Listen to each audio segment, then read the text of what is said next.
നന്ദ,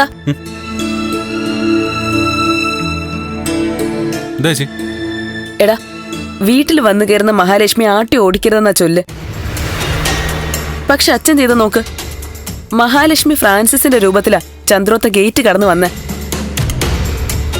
നിനക്കൊരു ജോലി തരണമെന്ന് ആരും ആ ഫ്രാൻസിസിന്റെ മുതലാളിയോട് ആവശ്യപ്പെട്ടിട്ടില്ല.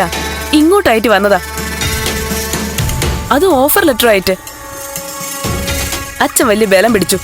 ആനയാണ് ചേനയാണെന്നൊക്കെ വലിയ ന്യായം പറഞ്ഞു. അച്ഛൻ ന്യായം പറഞ്ഞതിന് കാര്യമുണ്ട് ചേച്ചി. ആ ഫ്രാൻസിസ് എന്തോ വ്യക്തിപരമായ ആവശ്യത്തിന് വേണ്ടിയായിരിക്കും എനിക്ക് പോസ്റ്റിംഗ് തരുന്നത്. ജോലി സ്വീകരിച്ചു കഴിയുമ്പോഴായിരിക്കും അയാൾ ഡിമാൻഡ് വെക്കുന്നത്. ദേവിയെ കൊണ്ട് എന്തെങ്കിലും കാര്യം സാധിച്ചു കൊടുക്കേണ്ടി വരും. അച്ഛൻ ചെയ്ത് തന്നെ കറക്റ്റ് വരും. ഒരു പാലയിട്ട് അങ്ങോട്ടും ഇങ്ങോട്ടും വേണമല്ലോ. ചേച്ചി ഇതെന്താ പറയുന്നേ? അച്ഛൻ ജീവിതത്തിൽ ഒരു അഴിമതിയും കാണിക്കാത്ത ആളാ. അതെ, അഴിമതി കാണിച്ചിട്ടില്ല. എന്നിട്ട് അച്ഛൻ എന്ത് നേടി? സ്വയം നേടിയില്ല, അത് പോട്ടെ, നമുക്കെന്ത് നേടിത്തന്നു? വിശക്കുമ്പോഴേ ആദർശം വിളമ്പി കഴിക്കാൻ പറ്റുമോ? ഞാൻ അച്ഛനെ കുറ്റം പറയുമല്ല, നാടോടുമ്പോ നടുവേ അങ്ങനെ വേണം. അച്ഛന്റെ കൂടെയുള്ള രാധാകൃഷ്ണ മിനിസ്റ്ററൊക്കെ ഉണ്ടാക്കിയെടുത്ത സ്വത്തുക്കൾ എത്രയാണെന്ന് നിനക്കറിയോ? നിർത്തടി.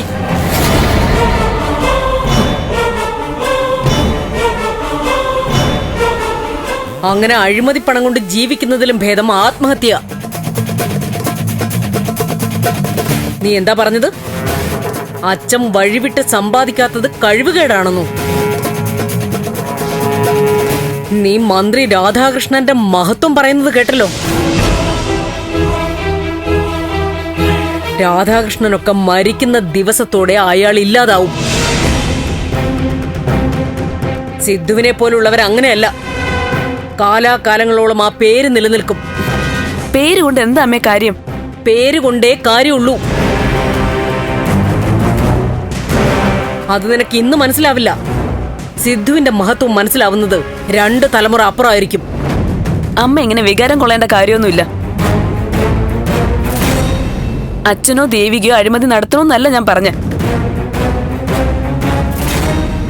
നന്ദൻ ഇങ്ങോട്ടായിട്ട് ജോലി ഓഫറായിട്ട് ഒരാൾ വന്നു, അത് സ്വീകരിക്കായിരുന്നു, അത്രേ പറഞ്ഞുള്ളൂ. പറഞ്ഞില്ലേ ചേച്ചി, എനിക്ക് ആ ജോലി വേണ്ട. വേണ്ടെങ്കി വേണ്ട. എനിക്ക് നന്നാകാൻ വേണ്ടിയിട്ടല്ല നിന്റെ അടുത്ത് ജോലി സ്വീകരിക്കാൻ പറഞ്ഞത്, നിനക്ക് വേണ്ടിയിട്ടാ. നിനക്ക് ആവശ്യമില്ലെങ്കിൽ എനിക്ക് ഇന്നലെ വേണ്ട. രജനി, സിദ്ധുവിന്റെ പൊതുപ്രവർത്തനത്തിൽ അഭിമാനം കൊള്ളുന്നവളാ ഞാൻ. സിദ്ധുവിനെ കുറിച്ച് ഇനി മോശമായി എന്തെങ്കിലും സംസാരിച്ച എന്റെ സ്വഭാവം മാറും. സിദ്ധുവിന്റെ ആദർശം കാശിനു വേണ്ടിയുള്ളതല്ല, അത് മാത്രം മനസ്സിലാക്കിയാൽ മതി.